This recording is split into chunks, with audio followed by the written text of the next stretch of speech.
व्याकरण की इस कक्षा में आप सभी का स्वागत है। और आइए आज हम लोग अव्यय के बारे में जानेंगे। ठीक है, जो अव्यय का प्रयोग करते हैं दैनिक जीवन में, जो आप हिंदी में बोलते हैं, उसी का हम आज संस्कृत में प्रयोग करेंगे। हिंदी में अव्यय बोलते हैं, संस्कृत में अव्ययम बोलेंगे। न व्ययम इति अव्ययम, न व्ययम इति अव्ययम। कोई पूछे कि आपको अव्ययम में कौन सा समास है, तो आप कहेंगे कि नई समास है।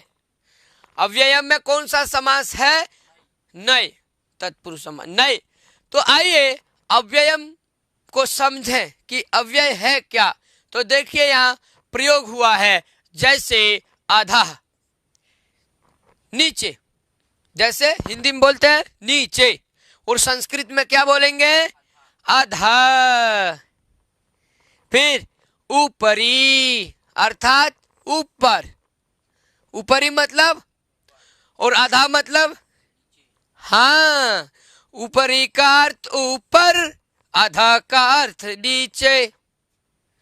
ऊपरी मतलब ऊपर और अधः मतलब नीचे। ठीक, तो वाक्य कैसे बनाना है? तो देखिए लिखा है कि वृक्षात् पत्रम अधः पतति, वृक्षात् पत्रम अधः पतति।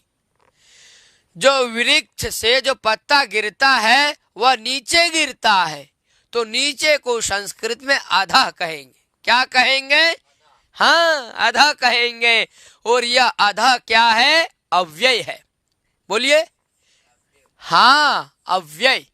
हिंदी में बोलेंगे अव्यय, संस्कृत में अव्ययम।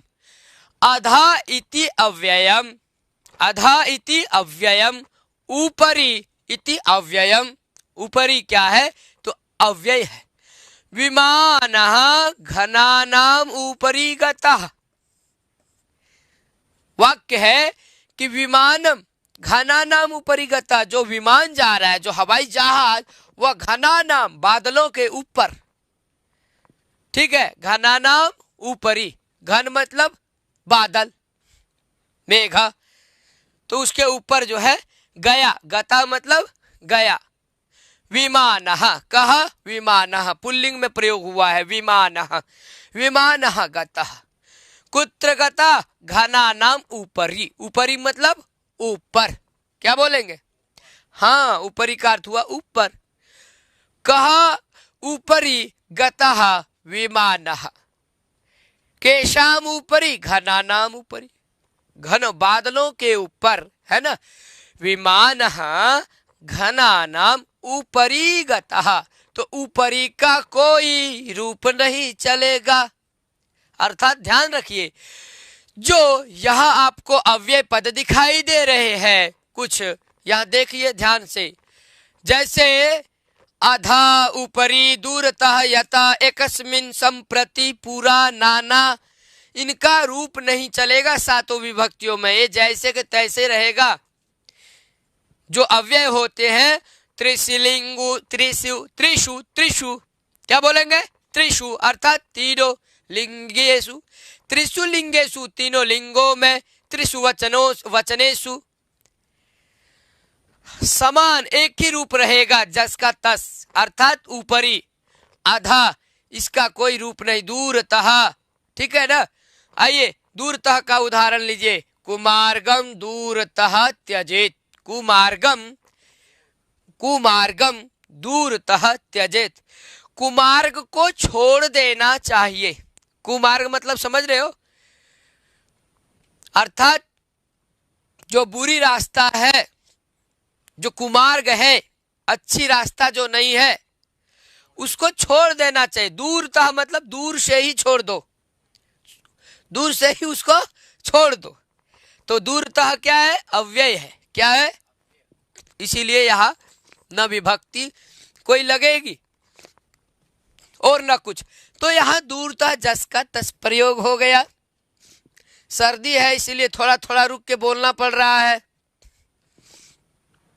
अब आइए यतः, यतः का अर्थ हुआ है जहां से, दूरता मतलब हो गया दूर से, और यथा का अर्थ जहां से, यथा का अर्थ, हाँ देखिए वाक्य है, यतः त्वया ज्ञानम अशेषम आप्तम, जहां से आपने पूरा ज्ञान अशेषम, ठीक है, प्राप्त किया। कहने का अर्थ है जहां से, यतः, यहां देखिए यतः संधि हो गया है, विसर्ग को सकार हो गया, तो यतः का कोई रूप नहीं चलेगा।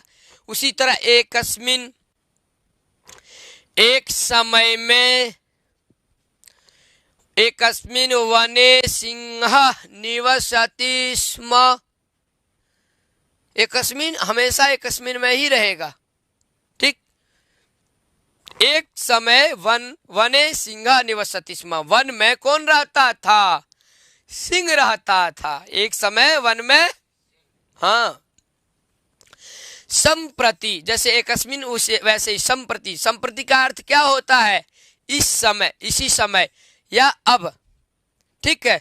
तो संप्रति गृहस्य ऊपरी मेघ अस्ति, अभी घर के ऊपर क्या है? मेघ है, गृहस्य ऊपरी। तो यहां भी ऊपरी का भी प्रयोग हुआ है और संप्रति का भी। तो संप्रति क्या है? तो आप कहेंगे संप्रति एक अव्यय है, इसका तीनों वचनों में, तीनों लिंगों में एक समान रहता है रूप इसकी, हाँ, इसमें कोई विभक्ति परिवर्तन कुछ होगा ही नहीं, जस का तस जो लिखा है वही रहेगा। तो संप्रति गृहस्य ऊपरी मेघा अस्ति। आगे देखिए पूरा, पूरा का अर्थ होता है पहले या प्राचीन काल में, जैसे पूरा काले, क्या लिखा है? पूरा काले, पूरा में हर्ष ऊ है, पूरा काले एक नृपः आसीत्, प्राचीन काल में एक राजा थे, वह एक राजा था, ठीक है, प्राचीन काल। तो पूरा देखिए जैसा का तैसा। नाना, नाना मतलब विविध प्रकार से, नाना का अर्थ क्या होगा? विविध प्रकार से। तो नाना फलै फलति कल्पलते व भूमि, नाना का अर्थ जो है वह क्या होता है? विविध प्रकार से। ये क्या है? तो बोलेंगे अव्यय है। तो नाना फलै ही फलति, तो नाना प्रकार के, विविध प्रकार के फलों से जो है फल, या जो भूमि है, ठीक है, कल्पलते व भूमि, ये भूमि किस तरह है? यह भूमि कल्पलता के समान है, और यहाँ विविध प्रकार के फल, फले ही फलति, आप कहने का अर्थ है विविध प्रकार के फल से जो है एक कल्पलता की जो है भूमि है, यह भूमि कल्पलता के समान है।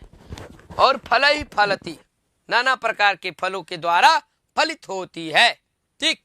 खलु मतलब होता है निश्चय, खलु मतलब भवान भोजनम कृतवान खलु, आपको मैं बोलता हूं भवता भोजनम कृतम खलु, आपने भोजन कर लिया, अर्थात निश्चय के अर्थ में। जैसे मार्गे पदानि खलु ते विषमी भवन्ति, मार्गे पदानि खलु ते विषमी भवन्ति। किंचित, किंचित का अर्थ क्या होगा? कुछ, देखिए लिखा है ना, कुछ।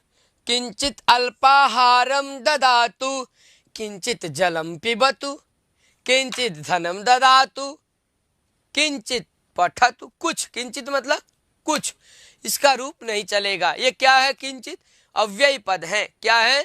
अव्यय पद। तो आज हम लोग अव्यय पद के बारे में जान गए, ठीक है। कुछ अव्यय पदों का हम लोग अभ्यास किए, वाक्यों में उसका प्रयोग किए। जैसे कि वृक्षात् पत्रम अधः पतति, वृक्ष से पत्ता, पत्रम मतलब पत्ता, अधः अर्थात नीचे गिरता है, और बहुत सारे पत्ते गिरते हैं, तो वृक्षात् पत्राणि, पत्रम के जगह क्या हो जाएगा? पत्राणि। और जब बहुत सारे पत्ते होंगे तो वहां हो जाएगा पतंती, क्या हो जाएगा? क्रिया, हाँ, वृक्षात् पत्राणि पतंती, ये क्रिया। वृक्ष से पत्ते गिरते हैं। अब कहाँ गिरते हैं? तो अधः पतंती, फिर आप अधः का भी प्रयोग कर लेंगे। किसका? अधः का भी। वृक्षात् पत्रम व वृक्षात् पत्राणि अधः पतंती, ठीक। तो आज के लिए इतना ही। मेरे प्यारे छात्र एवं छात्राओं, आज आपने अव्ययी का प्रयोग करना सीख लिया। अब इसके बाद हम फिर अगली कक्षा में मिलेंगे। यहीं पे मैं विराम लेता हूं। आपको वीडियो अच्छा लगे लाइक करिए, शेयर करिए, साथ साथ कमेंट्स करिए। ठीक है, चैनल को सब्सक्राइब कर लीजिए। आज के लिए इतना ही। नमः संस्कृताय।